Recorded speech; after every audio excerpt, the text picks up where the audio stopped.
So, introduce yourself. Tell the world who we're here with today. Kayykilo. Okay. Tell them what made you want to get into rap. Um, I've been writing since I was a kid. It started off as poems at 8 years old, and then I started playing the violin. And then after that, I started rapping in high school. Like it's some videos of me on YouTube, but I don't never tell nobody how to get to them bitches. But they there.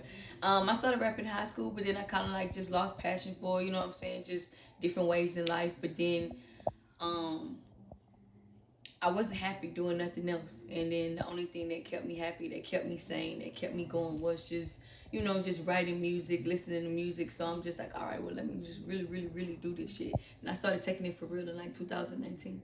Okay. So, where you from?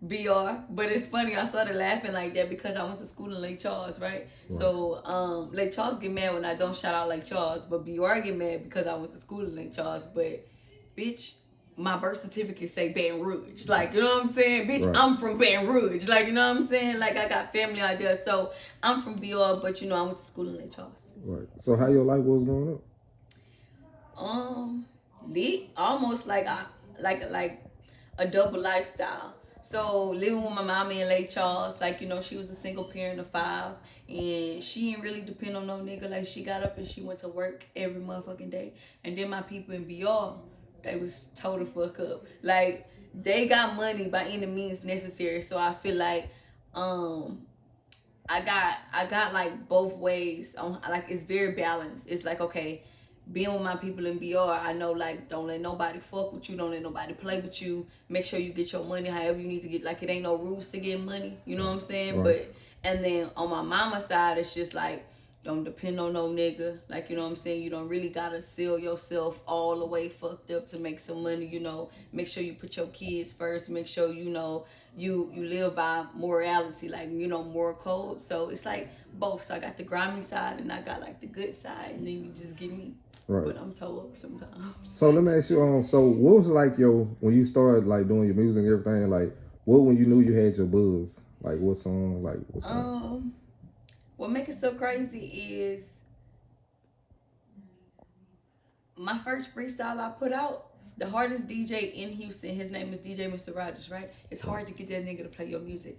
And I was a waitress in a club, and I had just made a song. It was called Freestyle. So I just went to him like, can you play this song? And then so he was just like, at first he was shitting on me like, whatever, I ain't gonna play the song. But then he eventually played it. So when he played it, he DM'd me probably like 3 days later and was like, hey, I'm about to help you break in Houston. Like, I'm about to make sure. He was like, whatever I play, these DJs follow me. He was like, it's hard. He was like, and I actually like the fact that you walked up to me while you was at work. You wasn't ashamed to be like, hey man, play my music. He was just like, and I liked it. So, from that, I just started going to different clubs. I started going to the strip clubs. Like, I got tight with DJ Eric. I got tight with all the promoters, all the waitresses, all the club owners, just to make sure, like, they standing behind Kilo. And then it just went up from there.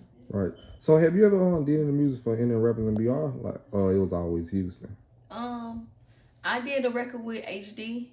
I do want to work with a lot of more rappers from BR. I'm cool with a lot of rappers from BR, but we just never got the chance to do it. But I for sure want to work with them though. Like, right. I feel like the vibe, the energy gonna be lit.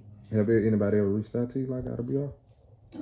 I mean, a lot of people have, but not the ones that I want. Right. what about in Houston then? No. Yeah, Houston cool. Like, Houston cool, but I don't know. It's kind of crazy. It's like I get more love, like, from places that I'm not from, if that makes sense. Yeah. I get a lot of overseas love. Like, I collab with, like, a lot of overseas people. And then just artists that don't live in Louisiana or Texas, because Texas basically feel like since I came up through music is here, too. It's like they kind of call it my home, too. And, right. Like, the last place for you to get real love at is your home. Right. Like, you know what I'm saying? Like, you gotta go be popping everywhere else first before your home really do respect you and fuck with you like that. But I ain't tripping. It's just how the game goes. Right. So, speaking of overseas, like, what part of overseas? Like, Africa.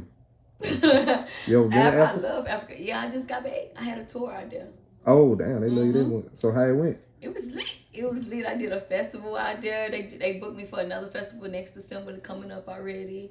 I collabed with a lot of artists out there. I'm really cool with a lot of them. I got a big fan base in Paris and London too. You ever been there? Yeah. Dang, how it was out there? Paris food nasty as a bitch. And London is America, but without the guns and no Okay. sun. Like Oh, the sun don't never come out. It's like gloomy every fucking day, but it's just like America. The people in London want to be American so bad. all right. Okay, let's go back to the Africa. Okay, in Africa, like who is the biggest artist out there?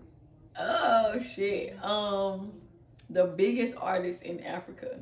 Now you gonna make me start a fucking war by saying who I think is the biggest artist. Just keep it real. Okay, so you feel like in Africa or transition to America, but they from Africa. Right. Either way, like just say Um, Africa. Just say Africa instead of America. Just put that. okay, so you got three really big artists. You got Wizkid, Davido, and Burna Boy. They huge, like, you know what I'm saying, and they all from Africa, they all from Nigeria, they all from the same city of Lagos, like, you know what I'm saying, they all from there, and they're all pretty big. They all worked with like Drake, Chris Brown, like, you know, like they lit, like, Right. you know, they lit. Burna Boy won a Grammy, so you know, in America, and it's hard to get accepted in America when you're not So, American. Like they don't play that shit. They would not let you chart in top 10 if you're not American. Like, you know, so for them to be able to chart like that or even get Grammys, it's like they're pretty big. all right.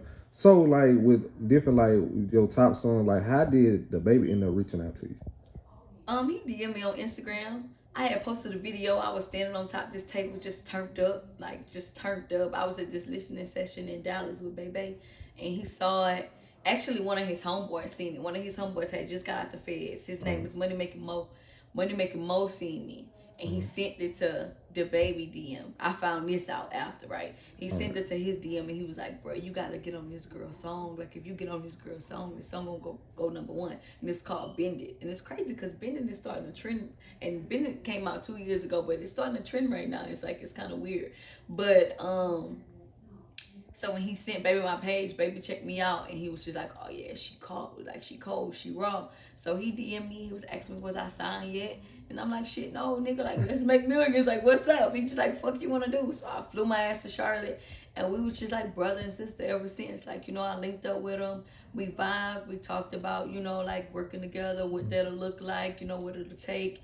And then after that we went to the studio, and he had DJ Kid cook up the beat, and he was just like, "All right, like freestyle, like off scratch." So I'm just happy that I'm a bitch that write my own music, because if I didn't, I would have been fucked. Right.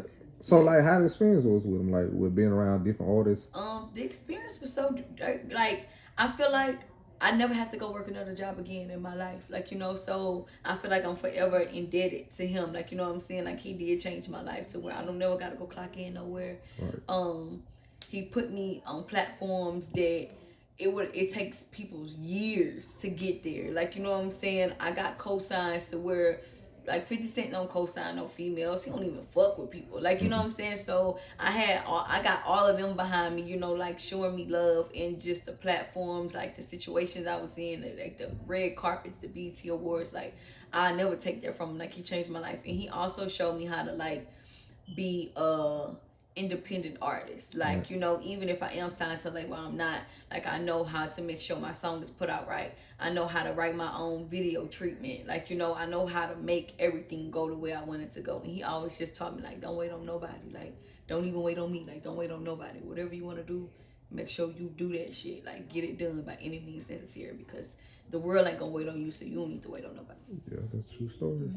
Yep. So like around like with all the artists, I know he had Stunner for Vegas. Like, was y'all locked in, or y'all really just get too close? We was close at one point. We Right. was close at one point. You know, we got a lot of songs together. I think we got at least 2 or 3 songs together.